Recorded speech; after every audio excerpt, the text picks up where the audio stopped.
எல்லோருக்கும் வணக்கம். எல்லாரும் எப்போதாவது ஒரு முறை லா ஆஃப் அட்ராக்ஷன் அல்லது விசுவலைசேஷன் பற்றி கேள்விப்பட்டிருப்பீங்க. நல்லதா நினைங்க, அது நடக்கும்னு சொல்லுவாங்க. ஆனா பல பேரு மாச கணக்குல வருஷ கணக்குல எதையோ கற்பனை செஞ்சுக்கிட்டே இருப்பாங்க. ஆனா அவங்க வாழ்க்கையில ஒரு அணு கூட நகராது. ஏன் இந்த தோல்வி? நீங்க தப்பான முறையில பண்றீங்களா? இல்ல, நீங்க தப்பான லெவல்ல பண்றீங்க.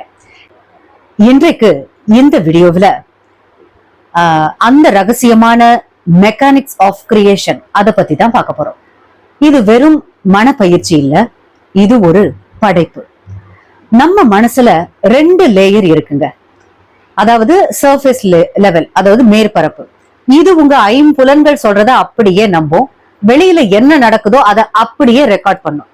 ஆழ்ந்த நிலை, அதாவது இன்னொன்னு டீப்பர் டைமென்ஷன். இதுதான் வெளியுலகத்தை உருவாக்குது. ஆனா இந்த மனசுக்கு முயற்சி பண்ணா பிடிக்கவே பிடிக்காது. நீங்க ஒரு விஷயத்த உண்மைன்னு மனசார ஏத்துக்கிட்டா மட்டும்தான் இது வேலை செய்யும். அந்த தவறு என்ன? நாம முழிச்சிட்டு இருக்கும் போது சாதாரணமா கற்பனை பண்றோம். இது வெறும் பாக்குற வேலைதான், படைக்கிற வேலை இல்ல. இதை மாத்தணும்னா நாம ஒரு குறிப்பிட்ட நிலைக்கு போகணும். ஸ்டேட் அகின் டு ஸ்லீப், அதாவது தூக்கத்துக்கும் விழிப்புக்கும் இடையில இருக்கிற ஒரு கிறக்கமான நிலைங்க.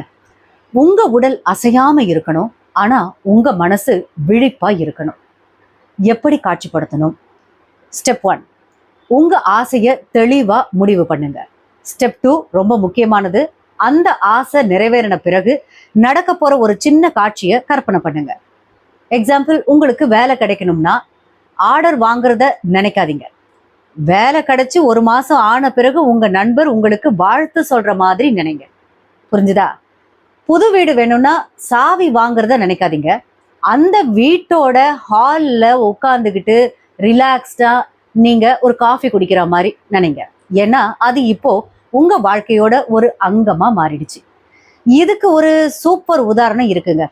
ஒருத்தர் உடம்பு முடியாம ஆஸ்பத்திரியில படுத்துட்டு இருக்காரு. ஆனா அவருக்கு ஒரு குறிப்பிட்ட கப்பல்ல பயணம் போகணும்னு ஆசை. அவரு ஆஸ்பத்திரியில பெட்ல இருந்துகிட்டே 1 வாரம் முழுக்க அந்த கப்பல்ல இருக்கிற மாதிரி கற்பனை பண்ணாரு.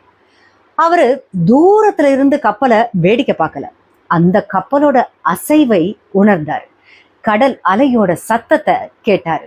உப்பு காற்ற சுவாசிச்சாரு. இந்த ஸ்பிரிச்சுவல் சென்சேஷன் இதுதான் சொல்லப்படுது. 2 மாசம் கழிச்சு அவர் ஒரு போட்டியில ஜெயிச்சு அவரு எந்த கப்பலை நினைச்சாரோ, எந்த ரூமை நினைச்சாரோ அதே கப்பல்ல பயணம் செஞ்சாரு. ஒரு முக்கியமான விஷயங்க,